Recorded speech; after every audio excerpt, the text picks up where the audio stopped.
Let's get this session started on what consumers want. What we have done over here is looking at data points at Big Basket, along with triangulating with conversations with venture capitalist funds. We have tried to showcase few trends that are already seen in the market and which are going to see an upward trend in the coming days. So let's look at the agenda for this session. Yeah, so we look at what consumers want, couple of VC investment opportunities other than the trends that we showcase, and what should brands do to ensure that these consumer trends are being addressed on the platform, and how can Big Basket help you with this? Yeah. So if you look at better for you products has been a trend for the last couple of years. Better for you products like chemical-free, sugar-free, and so on and so forth. Typically, there's a lot of search that happens on the platform wherein consumers key in the words sugar-free, chemical-free, and so on and so forth. It has been a trend for years wherein you have many better-for-you products. People are looking for indulgence, at the same time looking for maintaining the right balance in terms of health parameters. How can we have indulgent products with slightly lower carbs, right amount of protein, but at the same time no compromise on taste? So better-for-you products in the space of better buns, breads, chocolates, cookies, ice creams. There's a lot of play here in the better-for-you health indulgence segment. Again, if you look at probiotics primarily has been in the food space, wherein live bacterial strains, microbiomes are used. We are seeing a trend wherein it is catching up in the personal care space. The probiotics in personal care, especially skin, helps maintain the right pH levels for the skin, helps reduce the oxidative process, and helps the skin from sun damage. So over here also there is a play in the personal care space. Premiumization, most of the brands also expect premiumization just by, say, an environmental free packaging, so on and so forth.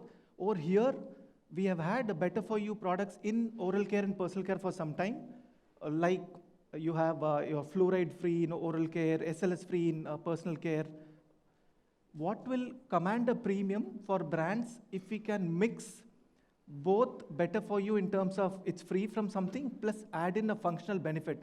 Just to give you an example, a brand called Born Good is there, which has a product which is basically it's called Shade Revive. It has a functional benefit of protecting your shade of a color of your fabric.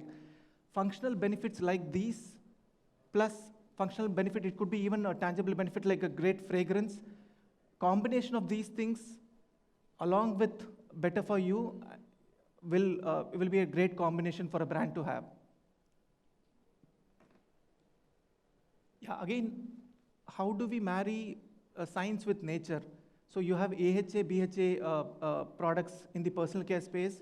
How do you marry it with fruit extracts? Could it be mango extract or so on and so forth? That's also where we are seeing a play. This also is more likely to catch up in the coming years. Beverage extension. Just to give an example, you would have a brand called M-Caffeine, right? So caffeinated-based personal care products are there. We see a possibility of beverage-based, coffee-based food products. Coffee-based nut butter, coffee-based bars, and so on and so forth. Again, there is a play available for brands to look at. Again, basically looking at adjacencies to coffee-based products or any beverage-based. In nutraceuticals, we see people slowly shifting from tablets to gummies and effervescence. Over a period of time, very unlikely people will take supplements, health-related products, primarily for prevention in the form of tablets. It's changing to gummies. Slowly, this is going to catch up in the coming years. What do customers want? They also want free samples. We see a lot of traction on our platform. When all brands believe that their product is the best, when you believe it is really good, and if you believe that you sample once to a consumer, they're more likely to come back at all times to your brand, then I think it's a great opportunity. Just give an example of how we run sampling on our platform. And just to give a case study on, one of the leading emerging brands in the last 4 years they started up, they tried out sampling once to our targeted audience, a specific cohort. We can identify a select set of audience and reach them out through a free sample, so that your existing customers who have already bought your brand, maybe households who are unlikely to buy your brand, we need not reach them. We'll reach out to the ones with the maximum potential. We have tried it out. If a brand had invested X rupees for sampling, within 3 months, they have seen 4X of sales coming out of this cohort, which was sampled. So that's how the consumers love sampling, because for them, the investment to try out a product is zero. If they like it, they'll come back. So that's also something that consumers want. So again, based on a couple of conversations with VC funds also, in addition to the trends that we have seen, there is a lot of play available in healthy Indian snacking. Other than the Western snacking, where we have seen, you have a great opportunity here. Again, all possible Indian snacks with a slight tinge of health component in it. Beauty for Bharat is a great opportunity. Again, beauty brands for the mass at the right price points. There are players already in the nuts, dry fruit space. There are already brands which have created a space in the last few years. There is still an opportunity here to create a brand in the nuts, dry fruit space. So what should brands do once you have your product brand launched onto the platform? What should brands do? They should consistently look at various options. In the case of an e-commerce platform, it is primarily search-led, followed by navigation-led. So brands should consistently ensure that they are discoverable on the platform. Unlike in a modern trade, you have promoters, you have visibility on the floor. Here, it's an app. Unless you're visible for the consumers to be seen right on the homepage in the form of banner or so on and so forth, or when they key in, when they are through the search route, you should be visible through search, through display route. Try and look for always-on approach, wherein you're always visible on the platform to get the attention of the consumers, because for you that step-by-step movement of awareness, consideration, and conversion is important for any brand. There are opportunities for targeted campaigns, targeted interventions, sampling to a specific cohort, so that you reach out to the specific cohort which is more likely to respond well. Yeah, how can Big Basket help any of these brands when they come onto the platform? We can help with all whatever we told the brand should be doing, right, in terms of discoverability. So you have all possible display-related, search-related assets on the platform in the form of homepage banner, category banner, search term banner, injection banner, and so on and so forth. And typically, we also recommend that when you're looking for keywords on the search campaigns, there are a lot of us as consumers make the mistake while keying in a search keyword, right? So if you look at it on our platform, a typical word like muesli, people get the spelling wrong in a big way. So M-U-S-E-L-I or M-U-E-S-L-I, people get it wrong, and there is a significant search count for both of them.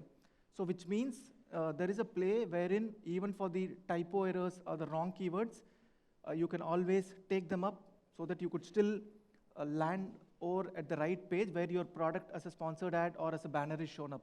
So not just the right keywords, even the typo errors, there is a play in terms of the search keywords.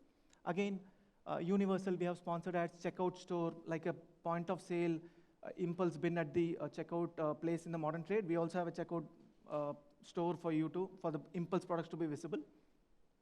We can reach out to consumers through a push notification, through a social media campaign, only to a specific cohort. Within this entire audience, we want to reach out to only these 4 people. We can reach out to them with a campaign. Yeah. We have just launched the ads engine right now, wherein brands can bid for keywords on the platform through the ads engine, it is completely self-serve. It is click-based, CPC-based, real-time bidding, and you have a full funnel view. This just launched, and we'll be onboarding the existing brands on the platform onto this ads engine in phases over a period of time. Just to let you know, we have also partnering with a DSP player, a demand-side platform player, and we will be coming to the brands very soon. wherein a demand-side platform, basically the worldwide, the open internet ads work in this route, right? You have a advertiser, you have a DSP player, you have an exchange, you have a SSP player and a publisher. We partner with the DSP player so that the brands can reach out to big basket segments on the open internet. Through the digital campaigns that you run outside, you can land on big basket.